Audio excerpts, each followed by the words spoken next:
Hello students, welcome to our channel Manya Education. आज मैं आप सभी के लिए लाई हूँ कक्षा 8 की हिंदी वसंत से एक कहानी जिसका नाम है बाज और सांप। इसे लिखा है निर्मल वर्मा जी ने। तो जैसा कि आप सभी को पता है कि हमें चैप्टर के बीच से भी क्वेश्चन आंसर पूछे जाते हैं, तो हमें पूरे के पूरा चैप्टर रीड करना बहुत ज़रूरी है।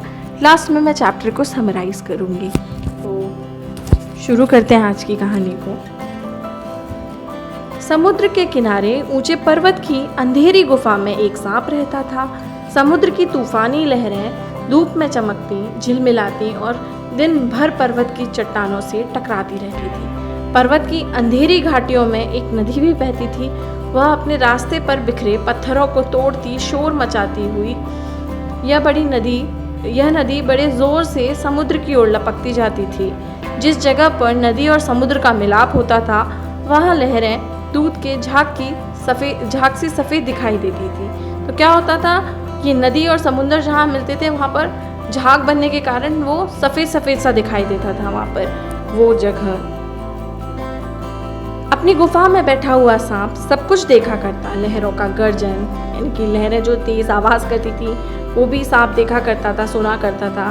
आकाश में छिपती हुई पहाड़ियाँ, टेढ़ी मेढ़ी बल खाती हुई नदी की गुस्से से भरी आवाज़ें, वह मन ही मन खुश होता था कि इस गर्जन तर्जन के होते हुए वह सुखी और सुरक्षित है। उसे कोई दुख नहीं दे सकता। सबसे अलग, सबसे दूर वह अपनी गुफा का स्वामी है। न किसी से लेना, न किसी से देना। दुनिया की भाग दौड़, छीना झपटी से वह दूर है। सांप के लिए यही सबसे बड़ा सुख था। तो सांप इस चीज़ को लेकर के बड़ा खुश होता था कि ये इतनी सब गर्जन तर्जन उसके आसपास जो होती रहती है, इतनी आवाज़ें, इतना शोर होता रहता है, लेकिन फिर भी वो क्या है, सबसे अलग थलग एकदम दूर है। उसे किसी प्रकार का कोई दुख नहीं है। इस चीज़ को लेकर के वो बहुत ही ज़्यादा खुश था। अब एक दिन क्या हुआ, देखते हैं कहानी में आगे। एक दिन एकाएक आकाश में उड़ता हुआ खून से लथपथ एक बाज सांप की उस गुफा में आ गिरा। उसकी छाती पर कितने ही जख्मों के निशान थे, पंख खून से सने थे और वह अधमरा सा जोर शोर से हाँफ रहा था।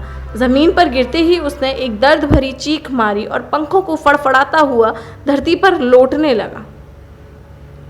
डर से सांप अपने कोने में सिकुड़ गया, किंतु दूसरे ही क्षण उसने भांप लिया कि बाज जीवन की अंतिम सांसें गिन रहा है और उससे डरना बेकार है। यह सोचकर उसकी हिम्मत बंधी और वह रेंगता हुआ उस घायल पक्षी के पास जा पहुंचा। तो अब जैसा कि आपको पता है कि जो बाज जो है वो सांप का क्या करता है, शिकार करता है। तो इस कारण जो सांप है वो कोने में सिकुड़ करके बैठ गया और उसने देखा थोड़ी देर बाद कि जो बाज है, ये जो पंछी जो है उसका क्या है, जो जख्मी है, बहुत ज़्यादा घायल अवस्था में है। तो उसने सोचा कि इससे किस प्रकार का डरना है, ये तो मरनासन है, अभी कुछ देर में क्या हो जाएगा, इसकी मृत्यु हो जाएगी। तो वो गया और उसके पास जाकर के पहुंचा वो। फिर उसके बाद क्या हुआ, उसकी तरफ देखकर कुछ देर देखता रहा, फिर मन ही मन खुश होता हुआ बोला, क्यों भाई इतनी जल्दी मरने की तैयारी कर ली। अब यहाँ पर क्या हुआ कि बाज ने एक लंबी आह भरी, ऐसा ही दिखता है कि आखिरी घड़ी आ पहुंची है, लेकिन मुझे कोई शिकायत नहीं है, मेरी जिंदगी भी खूब रही भाई, जी भरकर उसे भोगा है। जब तक शरीर में ताकत रही, कोई सुख ऐसा नहीं बचा जिसे भोगा ना हो। दूर दूर तक उड़ानें भरी हैं, आकाश की असीम ऊंचाइयों को अपने पंखों से ना पाया हूँ। तुम्हारा बड़ा दुर्भाग्य है कि तुम जिंदगी भर आकाश में उड़ने का आनंद कभी नहीं उठा पाओगे।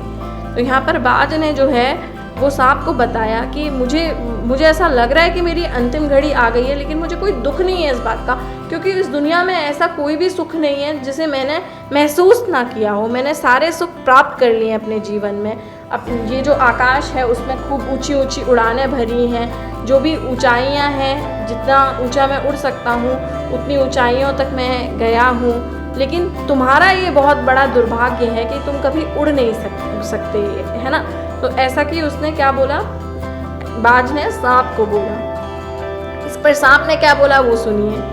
आकाश को लेकर क्या मैं चाटूंगा, आकाश में आखिर रखा क्या है, क्या मैं तुम्हारे आकाश में रेंग सकता हूँ, ना भाई, तुम्हारा आकाश तुम्हें मुबारक, मेरे लिए तो यह गुफा भली, इतनी आरामदेह और सुरक्षित जगह और कहाँ होगी। तो सांप को इस चीज़ का कोई अफसोस ही नहीं था कि उसने कभी आकाश में ऊंची उड़ान नहीं भरी। उसने बोला, मैं क्या करूँगा आकाश का, तुम्हारा आकाश जो है वो तुम्हें ही मुबारक हो, मुझे कोई ज़रूरत नहीं है इसकी। मुझे तो मेरी गुफा ही बहुत ज़्यादा पसंद है, कितना आराम मिलता है और कितनी सुरक्षित है ये।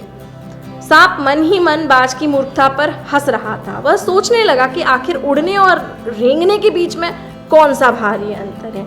अंत में तो सबके भाग्य में मरना ही लिखा है, शरीर मिट्टी का है, मिट्टी में ही मिल जाएगा। ऐसा सांप के मन में चल रहा था कि उड़ने और रेंगने में क्या ही अंतर होता है, ज़्यादा फर्क तो है नहीं है। अचानक बाज ने अपना झुका हुआ सिर ऊपर उठाया और उसकी दृष्टि सांप की गुफा के चारों ओर घूमने लगी। चट्टानों में पड़ी दरारों से गुफा में पानी टपक रहा था। सीलन और अंधेरे में डूबी गुफा में एक भयानक दुर्गंध फैली हुई थी, मानो कोई चीज वर्षों से पड़ी पड़ी सड़ गई हो। तो अब यहाँ पर बाज ने जब गुफा का पूरा नज़ारा देखा कि वहाँ क्या क्या है, तो उसने देखा कि बहुत ही बदबूदार वो गुफा थी, वहाँ बहुत ही ज़्यादा दुर्गंध आ रही थी। और उसने देखा कि जो चट्टानें हैं उनसे रिस रिस कर पानी भी क्या है आ रहा है, और सीलन भी बहुत ज़्यादा है वहाँ, और गुफा में अंधेरा तो होता ही है। तो ये बाज ने देखा। बाज के मुंह से एक बड़ी जोर की करुण चीख फूट पड़ी। आह, काश मैं सिर्फ एक बार आकाश में उड़ पाता। ऐसा करुणा भरे स्वर में किसने कहा? बाज ने कहा। बाज की ऐसी करुण चीख सुनकर सांप कुछ सिटपिटा सा गया। एक क्षण के लिए मानो उसके मन में आकाश के प्रति इच्छा पैदा हो गई, जिसके वियोग में बाज इतना व्याकुल होकर छटपटा रहा था। उसने बाज से कहा, यदि तुम्हें स्वतंत्रता इतनी प्यारी है तो इस चट्टान के किनारे से ऊपर क्यों नहीं उड़ जाने की कोशिश करते हो सकता है तुम्हारे पैरों में अभी भी इतनी ताकत बाकी हो कि तुम आकाश में उड़ सको। कोशिश करने में क्या हर्ज है। तो अब तक जो सांप था उसे उड़ने और रेंगने में कोई फर्क नहीं समझ में आ रहा था, लेकिन जब बाज ने ऐसी करुणा भरी स्वर में बोला तो उसे लगा कि कोई ना कोई बात तो है आकाश में, जो इसे आकाश से इतना प्यार है कि ये अपने अंतिम क्षणों में भी आकाश के लिए इतना तड़प रहा है। तो उसने सांप ने सलाह दी बाज को कि तुम एक काम करो, अपने पैरों, शायद तुम्हारे पैरों में अभी भी इतनी ताकत हो, उड़ने की कोशिश तो करो एक बार। बाज में एक नई आशा जग उठी। वह दूने उत्साह से अपने घायल शरीर को घसीटता हुआ चट्टान के किनारे तक खींच लाया। खुले आकाश को देखकर उसकी आंखें चमक उठी। उसने एक लंबी गहरी सांस ली और अपने पंख फैलाकर हवा में कूद पड़ा।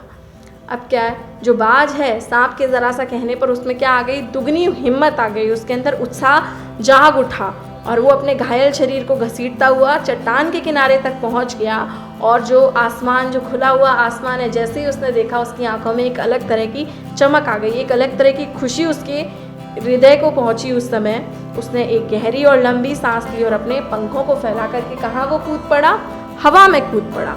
किंतु उसके टूटे पंखों में इतनी शक्ति नहीं थी कि उसके शरीर का बोझ संभाल सके। पत्थर सा उसका शरीर लुढ़कता हुआ नदी में जा गिरा।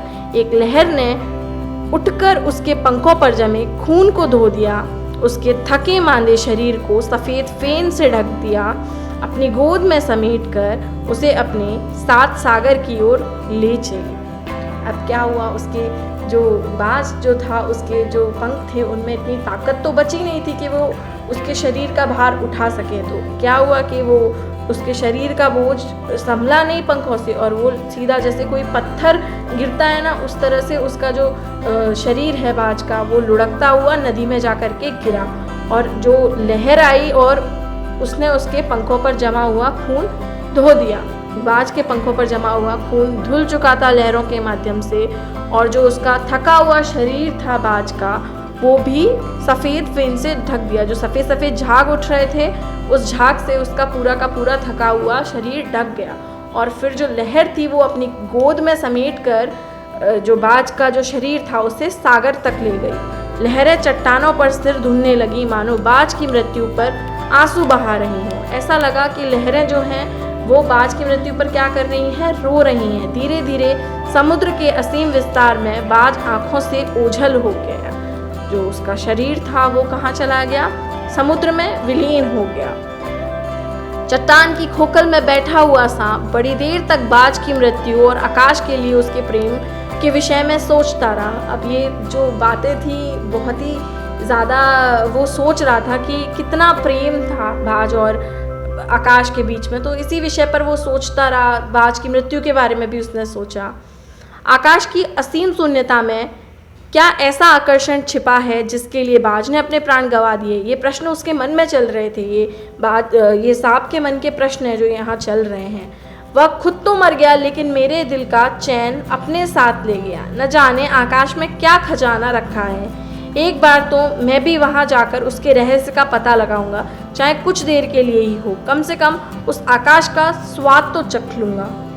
तो अब ऐसे विचार उत्पन्न हो रहे हैं सांप के मन में। उसे भी आकाश के बारे में जानना है, उसकी जो शून्यता है, असीम शून्यता, उसके आकर्षण में ऐसा क्या छिपा है, ये कौन जानना चाह रहा है? यहाँ पर सांप जानना चाह रहा है। यह कहकर सांप ने अपने शरीर को सिकोड़ा और आगे रेंगकर अपने को आकाश की शून्यता में छोड़ दिया। धूप में क्षण भर के लिए सांप का शरीर बिजली की लकीर सा चमक गया, किंतु जिसने जीवन भर रेंगना सीखा था वह भला क्या उड़ पाता? अब सांप उड़ नहीं सकता, क्योंकि सांप का स्वभाव क्या है? रेंगना है। उड़ना तो बाज का स्वभाव है।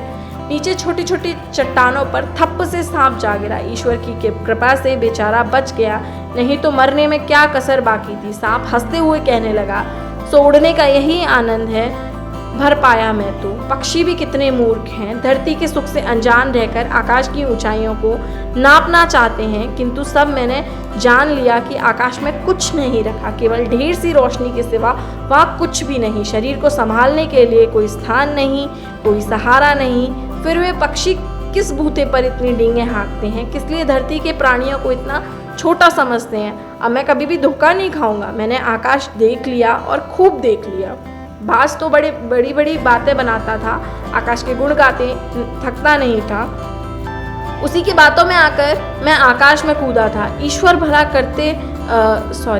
भला करे, मरते मरते बच गया।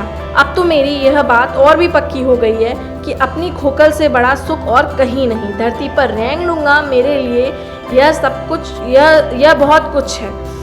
मुझे आकाश की स्वच्छंदता से क्या लेना देना? ना वहाँ छत है, ना दीवारें हैं, ना रेंगने के लिए ज़मीन। मेरा तो सिर चकराने लगता है, दिल काँप जाता है। अपने प्राणों को खतरे में डालना कहाँ की चतुराई है? तो अब यहाँ पर जैसे ही सांप जब अपने खोखल से बाहर आया, उस गुफा से बाहर आया, तो अब सांप तो उड़ नहीं सकता, तो क्या हुआ, वो चट्टान पर जाकर के गिरा और मरते मरते बचा। तो इतनी सब बातें उसने मन में सोची कि कोई सुख नहीं है आकाश में, जो भी सुख है वो उसकी खुद की गुफा में है, ज़मीन पर रहने में ही फ़ायदा है। ऐसा किसने सोचा? सांप ने सोचा। सांप सोचने लगा कि बाज अभागा था, जिसने आकाश की आज़ादी को प्राप्त करने में अपने प्राणों की बाजी लगा दी। किंतु कुछ देर बाद सांप के आश्चर्य का ठिकाना नहीं रहा। उसने सुना चट्टानों के नीचे एक मधुर रहस्यमय गीत की आवाज़ उठ रही थी। पहले उसे अपने कानों पर विश्वास नहीं हुआ, किंतु कुछ देर बाद गीत के स्वर अधिक साफ सुनाई देने लगे। वह अपनी गुफा से बाहर आया और चट्टान से नीचे झांकने लगा। सूरज की सुनहरी किरणों में से समुद्र का नीला जल झिलमिला रहा था। चट्टानों को भिगोती हुई समुद्र की लहरों में गीत के स्वर फूट रहे थे। लहरों का यह गीत दूर दूर तक गूंज रहा था। सांप ने सुना, लहरें मधुर स्वर में गा रही हैं। हमारा यह गीत उन साहसी लोगों के लिए है जो अपने प्राणों को हथेली पर रखे हुए घूमते हैं। चतुर वही है जो प्राणों की बाजी लगाकर जिंदगी के हर खतरे का बहादुरी से सामना करे।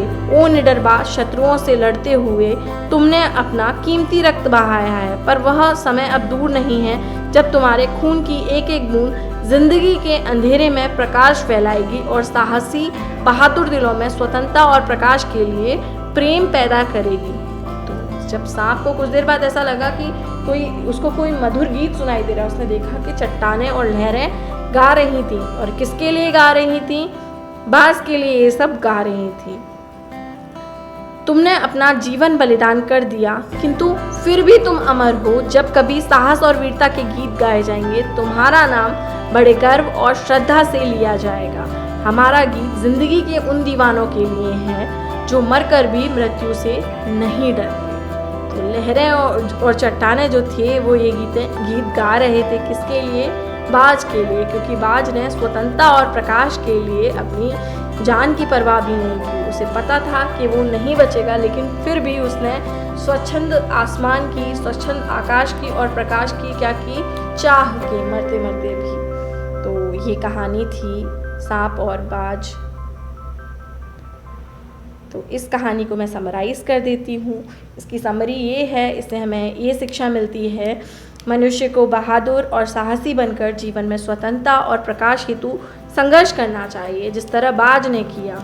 और सांप की तरह कायर न बनकर बाज की तरह हमें क्या बनना चाहिए, वीर बनना चाहिए। सांप इस कहानी में सांप कैसे छुपा रहता है अपनी गुफा में, चाहे वहाँ कितनी भी दुर्गंध आए, वहाँ कितनी भी सीलन हो, लेकिन जो बाज था उसे क्या प्रिय था, खुला हुआ आसमान उसे बहुत प्यारा था, प्रकाश उसे बहुत पसंद था और स्वतंत्रता उसे बहुत पसंद थी।